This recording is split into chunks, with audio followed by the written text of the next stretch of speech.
Catalans universals.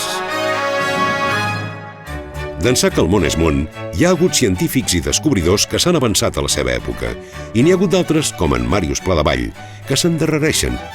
Amb 20 anys surt del seu Cadaqués natal decidit a descobrir-ho tot. El primer que descobreix és que Portugal ja havia estat descobert. Després vindrien altres descobertes, com que l'oceà Atlàntic ja havia estat descobert i que fins i tot l'oest de l'oest, on va treballar venent tota mena de cadires, també havia estat descobert. Tant li fa.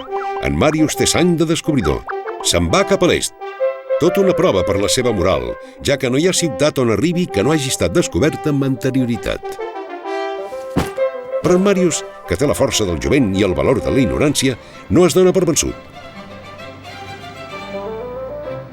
Seran anys molt durs, durant els quals no descobrirà ni les fonts del Nil, ni les cascades Victòria, ni les illes Fiji, ni Sing Song Fang.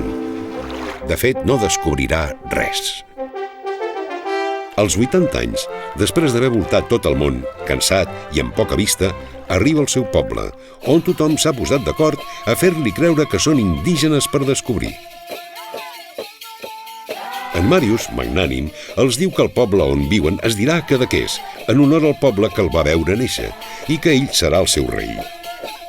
Però la cerimònia de coronació no es pot dur a terme perquè l'emoció li rebenta precisament la coronària i mor, completament enganyat, però feliç, a Cadaqués. Avui dia hi podem visitar la seva casa natal, on es conserven fotografies de tot allò que no va descobrir i una fabulosa col·lecció de souvenirs. Però aquesta és una altra història.